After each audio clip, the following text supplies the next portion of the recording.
Welcome to Elevate Care. I'm your host, Kerry Perez, and I'm joined here today with Dan Perez, President of Modern Healthcare. Dan, welcome to the show.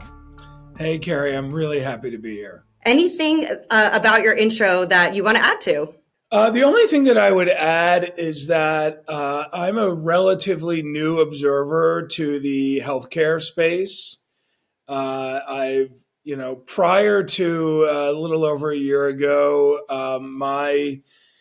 my knowledge or depth of knowledge around healthcare was really limited to that of a consumer of healthcare, or the father of a consumer of consumers of healthcare, or the son of parents that are consumers of healthcare. So this last probably, let's call it 16 or so months for me, has been a real crash course into an extremely complex industry, and I've loved every minute of it. So as you were learning about the opportunity for modern healthcare coming into quite the circumstance post-COVID, did you have any trepidations about getting into the space, or did you look at it as a fun kind of challenge? Oh, I looked at it as a fun challenge. I don't think I knew what was really in front of me, though, if I'm being honest. It's a super complex industry, and it's an industry that I believe is at an inflection point. There's a lot of change happening right now in healthcare, and I suspect healthcare is constantly evolving. There's always regulatory changes and new policy changes and technological advancements. It's a media brand that covers the healthcare industry, and I have been, over the course of the last year or so, meeting with CEOs of health systems, meeting with payers, meeting with folks from startups, meeting with executives from GPOs and staffing agencies. I mean, really, it's really been, I've cast a wide net so I can try to get as broad an understanding of this industry as I possibly can. So before we maybe dive into kind of some of the content of what you've learned from these people, I'd be curious, with your, self-proclaimed kind of, new entrant into the healthcare space, any unique observations you have kind of from a person entering into this space? Yes. I mean, I think there are so many issues facing healthcare right now as a business. So it's been really interesting to come in as an observer, right? Because modern healthcare is not a part of the healthcare industry, right? We're part of the media industry, but we are observers of this space, and it's been really interesting to look at all of the various challenges that are facing this industry, all of the incredibly innovative solutions that people are bringing to the table to face those challenges. So it's a unique perspective, Kerry, because I'm able to look at the challenges and look at the solutions, but I'm not facing those challenges and I'm not trying to implement those solutions. So it's a real interesting sort of kind of outside perspective that really allows me and us at Modern Healthcare to kind of cover what we're seeing and talk about what we're seeing, but not actually have to, roll our sleeves up and dig into it. That's interesting. I'm curious if there's any challenges where on the surface you're like, well, that should be easy to fix, but then you kind of dig in and it's a little bit more complex. You're like, oh, or is everything like right off the bat looks very complex? Well, right off the bat, it mostly looks complex. One of the single greatest issues facing healthcare today are are issues around labor and staffing. And so, in theory, you should be able to say, oh, well, just hire more, or just find a contingent workforce. I think that's much more complicated than that, right? Everything else that I'm hearing as I have conversations with the executives in this industry, there's no simple solution to I think the main challenges that are facing healthcare executives today. So yeah, you're preaching to the choir, with the staffing and labor challenges, obviously something that AMN is kind of living and breathing. What else are you hearing from healthcare executives that's kind of keeping them up at night? Maybe they're, top three to five. Gosh, I think the impact of AI and technology, or technological advancements or developments more broadly on healthcare is certainly number one, right? Use cases or within the top three, right?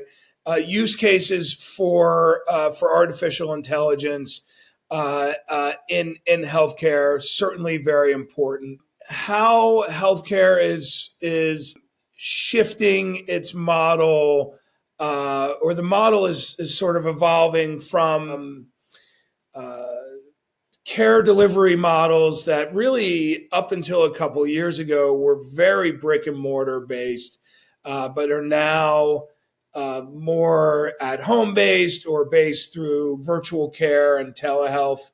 We obviously saw the pandemic, accelerate a lot of that. Certainly, as I mentioned, the staffing shortages and burnout that we're seeing with healthcare workers. I can keep going. Cybersecurity, data privacy, certainly there. The rise of non-traditional healthcare providers. We've seen a lot of news around the retail providers in recent weeks. Certainly Walmart seemingly exiting the space, and others. So I think there's a lot going on. When you're talking with healthcare executives, are they having any, troubles prioritizing, or do they feel pretty clear about here's what we tackle first, second, third? Because there's only so much room, only so much resources, margins are slim, you really have to kind of choose. Yes, I mean, I think, so yes, margins are slim. I think it's really critical to sort of emphasize that, right? And that's a really great point, Kerry. These are razor thin margins, right? And so there's a lot to prioritize, right? So there's a lot of plates spinning or whatever cliche you want to use. They all tend to go. I'll stick with this sort of circus, a lot of balls in the air, or a lot of plates spinning. I think most people are trying to prioritize this sort of brick and mortar uh, care options versus at home care options. Seems to be a huge priority for health for providers. I think finding the right use cases for AI is also right up there, and then I think kind of next to that, managing any kind of workforce or staffing shortages in the workforce. I think that those are the three. There's certainly others. I'm not suggesting that there aren't others, but those are the three that I see kind of continually kind of making their way to the top. So let's maybe kind of break those down. The first one, sort of moving outside of maybe the brick and mortar, kind of shifting sites of care, shifting models of care. Tell me a little bit about how maybe patients are kind of helping to drive that narrative. I think that it's a far more patient-centric or consumer-centric industry than maybe it's been in maybe ever, right? So the more often than not, I'm going to use the word consumer in this case. The consumer has had choices that they have not previously had. And so there will always be a need, for better or worse, to go into a hospital setting and receive some sort of treatment of some kind, right? I mean, typically, if you're going to go deliver a baby, you're gonna want to do that. Most people anyway, in a hospital setting, and there are a number of acute medical conditions that you really need to go to a hospital to have addressed, right? However, there are lots of things that again, in this case, I'm going to use the word consumer, that the consumer faces where they have a choice. He are able to say, hey, do you know what? I actually want to try to deal with this at home, or I want to try to deal with this just down the street from where I live versus going to a hospital. And I think the provider, whether they're the large health system or more local or community providers, need to bring solutions to the table for that consumer. how are you going to sort of deal with this at home, or how are you going to deal with this a little more locally? And they have prioritized that, but it's the consumer that has the choice now to say, hey, do you know what? I prefer to deal with this virtually, or hey, is there a way that I can deal with this, on my phones, or whatever the case may be. So I think that there's a lot of demand has been put on providers to find alternate delivery outlets, if you will, so that care models are different, right? And monitoring is different, and all of these things that people, if given the chance, would prefer to do from the comfort of their own home. And do you think, health systems are embracing it? Is it, cause a little bit of fear, maybe a, co-opetition with sort of big retail, or is everyone still trying to figure out how everyone plays together? I think if you're not embracing it, then you're gonna lose. In my opinion. I think you have no choice but to embrace it. You have no choice but to innovate. And I think we see here that the most innovative health systems, most innovative providers, the most innovative leaders are going to be the ones that ultimately win. And I think, if the flip side of that, if you're just sort of staying with the model that you've had for years or decades, even, that you're not going to endure, you're not going to evolve, you're not going to grow. And so innovation here ultimately wins. And we see that, or we're seeing this again as observers, with kind of built within the health system or strategic partnerships. But there has to be an awareness that in order for us to modernize, in order for us to keep up with what the consumer interests and needs and demands are, you absolutely have to innovate and in some instances be pioneering. So to answer your question, Kerry, I think certainly fear comes with that, right? But you have to be willing to go for it. And are you seeing that sort of attitudinal shift to maybe try before there's a perfect sort of understood outcome? Are people willing to take a little bit more risks maybe now than they were before? Some people are, right? And this is where, we see some organizations are more innovative and more comfortable with risk. And then we see others follow, and which is great. This has happened since the dawn of time, right? Malcolm Gladwell would agree, that tipping point. Yep. Yep, there are some people that are going to be like, "Oh, great! This is where we're going, and we're going to take this idea that maybe someone else has created, and we're going to shape it to better suit our organization." That's great, right? That happens all the time. And then again, there are the people, the real late adopters that are I think at risk here, because we talked about, Kerry, how thin those margins are for a lot of these organizations. So you really have to be nimble and move with agility here, or you're going to ultimately lose. So that was the first, topic that you mentioned. The second one was more around AI. And I don't know about you, but sometimes I'm tired of talking about AI, even though it is just like such the burgeoning thing that's going on. But curious from your perspective, like the maturity scale of knowing, a health system or any individual you talk to, knowing that they need AI, but being clear on what they need it for and the ability to sort of easily adopt it or, weave it through their current model. What are your thoughts there? Yeah, excuse me. It's a great question. I mean, and I agree. It creeps into to nearly every discussion in some way. And I'll say here, I'm not suggesting that you're saying this, but I don't view AI as some shiny object that will be here and then will go away. I actually truly believe that this is transformative technology globally across all industries, and we will be interacting with AI and all of its various iterations really from this point forward. Understanding what the best use cases are for AI within healthcare is just now happening, right? And so what we're observing is that there are great applications for AI on the administrative side.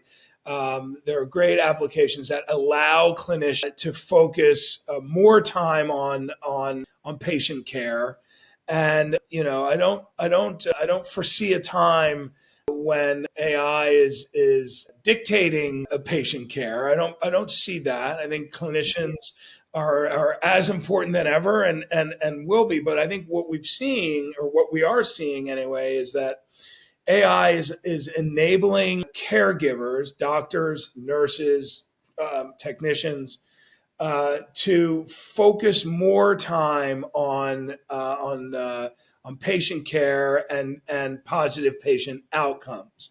So a lot of the administrative things, note taking, things like that, can be done with AI. I also think AI uh, can help clinicians communicate where they typically haven't been able to, right? You search a series of either symptoms or things that you're seeing in your community hospital that you haven't seen before, you're not quite sure how to approach, and you can find that a clinician, however many miles away in Boston, let's say, came across the same sort of set of symptoms, and it allows you to sort of very, very quickly connect with someone on something where you haven't been able to do that before. So I think the use cases, again, are really just starting to crystallize, just starting to come into shape. But there's, I think, a lot of back end stuff that happens at hospitals or in larger health systems that I think AI will really, really help with. And again, the administrative tasks that really help support clinical decision making, that help enhance the patient experience, but hands-on clinical care will I doubt be replaced, certainly in my lifetime.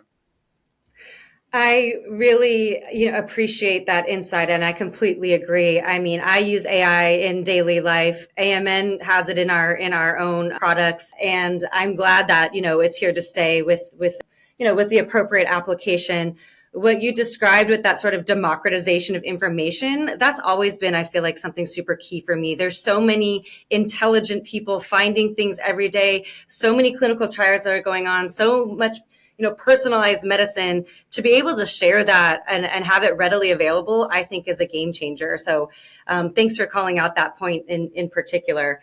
One last thing maybe on that topic, there's a lot of new companies, new point solutions. What's your perspective on maybe decision fatigue or paralysis when it comes to a health system making the decision on like what technology to go with or what partnership to go with? That's a great question, and one could argue that 90 some percent of these sort of new solution oriented startups that are trying to get in front of providers, may not be here, a year from now. I'm a capitalist. I try to be an optimist. So that is a relatively sort of pessimistic viewpoint, but I actually believe it's a realistic viewpoint. There's so many solutions that are being brought to the table, so many digital solutions specifically, right? And it's hard for the decision maker at the health system to determine what to go with and which meetings to take, and is this going to be valuable, and does this solve a problem that we are actually facing? I think it's really important to start with the problem, not the solution, right? And so I think you have to identify, okay, what are our challenges? What problems do we need to solve?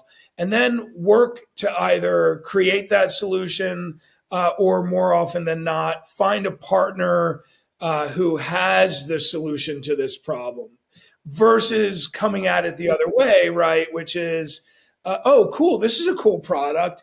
Does this solve any of my problems? And I think, again, I think, it's, you have to really identify what your issues are, what's standing in the way of growth, where is your community and where are your consumers and what do they need, and then seek out that solution. And so lots of providers are just being cold called, on a very regular basis, right? If you ask the sort of people that work on innovation teams, what does your inbox look like? They'll tell you that it's just jammed with people trying to get meetings to present their business, their idea, their product, their software, whatever the case may be, and that's great. And I wish all of those companies a ton of luck. But I think you're gonna find that you're gonna make the strongest connection when you are solving the problem that someone has identified they have. And I think you have to start with diagnosing within your own organization. Okay, what do we need to address here? What problem do we need to solve? That makes sense. And, even within an organization, there's lots of different decision makers. So, before maybe a CIO could make a specific technology decision and a CMO could make a different, labor staffing decision, and a CFO has a different sort of maybe, holistic view. Are you seeing any sort of shifts there of decision making changing or coming together in unique ways as people are looking at maybe holistic platforms or interoperability of end to end? Thoughts there? Yes, I mean, I think it's all kind of merging together, right? And interoperability is one of the biggest buzzwords, right now, right? I mean, it's incredibly important. And so I think silos that you just talked about are being broken down, and things are a little more porous because they're really reaching across the whole organizations. And so whereas things were siloed before, like, hey, I deal with this, and this team deals with this, and this team deals with this. I think the demands that are on certainly providers now, uh, it really suggests that you have to be fluid across the organization, and can't simply look at a problem or a solution and its impact on one area of your business. You really have to look at it across the board. So these leadership teams, right? You talked about a CIO and a CMO and chief medical officer, and all of that now really have to come together, under the CEO, of course, and look at what their needs are and where they need to be investing in new platforms, or how are they going out to their partners, whether it's Epic or anyone else, and the EHR space. What do we really need to be doing to better serve our community here? And I think that reaches across the organization.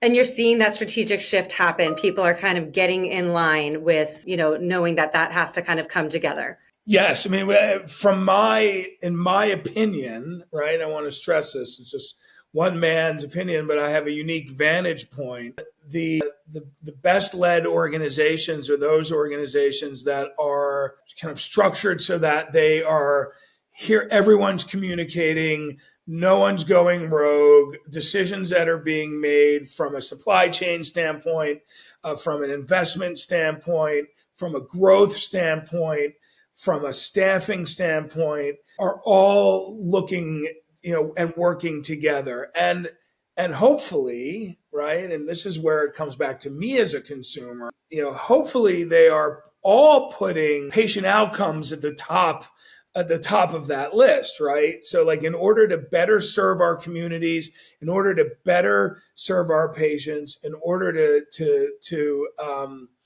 see the best patient outcomes, we need to be investing here, and here. And we need to be structuring this way. Look, I believe in a good margin. I believe in healthy businesses, but But you believe in healthy people. I do. And so let's put patient outcomes at the top. And I think there are a lot of organizations that are doing that. Love that dialogue. Maybe that last point you're talking about before, and then you referenced again sort of staffing and labor. And of course, that's where AMN plays in a lot of ways. What's new? What are they talking about? What are we seeing? Well, it's interesting because I actually think all of the things that we've talked about today are linked, right? I really do. I think the advancements in technology and artificial intelligence and hospital executives focusing on at home or virtual care, I think staffing, I think all of a clinician burnout, all of these things I think are linked, and so we talk, or I have conversation quite a bit with providers that talk about, strengthening the culture within their organizations, making sure that attraction and retention are there from a staffing standpoint, finding ways to limit that burnout. Right. Well, AI helps. Right. We just talked about the way that AI can enhance clinical care, right, and help, with a lot of those sort of more administrative things that clinicians, doctors, and nurses are dealing with day in and day out, with each patient that they encounter, to allow more kind of hands-on patient care. So they really are all linked, and so I think this is a real challenge for health systems and hospitals of all sizes, making sure that their teams are happy, that their teams have a work-life balance, that their teams have the help that they need to optimize patient outcomes, right? And so I think at the end of the day, that that's the tip of the spear here, right? This is the most important thing, right? We have to make sure that we have the that emergency departments have emergency physicians, that we see it a lot around behavioral health. Are there enough caregivers within the behavioral health space? Are there enough nurses? Are there enough technicians? Are there enough people there to sort of operate machinery and do the tests that are needed?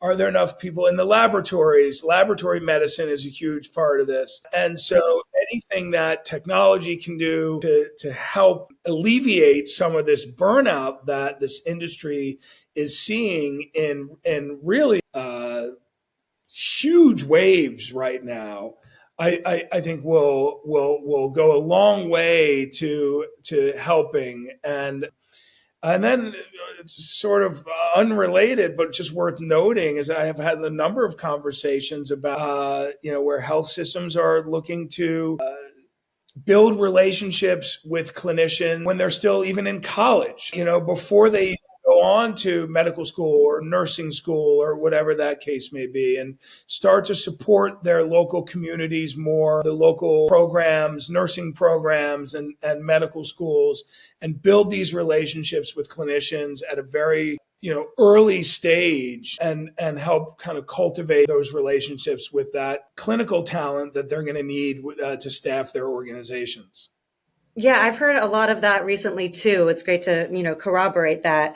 It is tough to kind of keep running. That there's a reason maybe sort of specialized staffing exists, because there's a lot of costs that go into setting up the staffing agency. From your perspective, how's that working? And are there challenges that, maybe I would have thought are there that aren't, I think you're right. I think the costs associated with maintaining contingent workforce as hospitals sort of moved through the pandemic had been crippling, right? And so I think successful organizations are turning to companies like AMN and others, not just for contingent workforce needs, right, but really for workforce solutions and strategic planning around how they retain within their organizations and how they grow their organizations. And so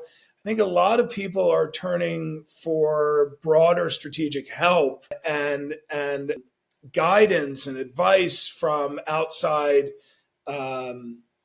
organizations because it did get very expensive, and we have talked now several times, right, about how lean those margins are, right? And so you want to manage a healthy business, you may have to change the way you're looking at it. And so whether it's building it like inside, like you're talking about, Kerry, or just offering some much needed, I think, strategic input or guidance, I think is critical to how these larger health systems grow and maintain a healthy bottom line.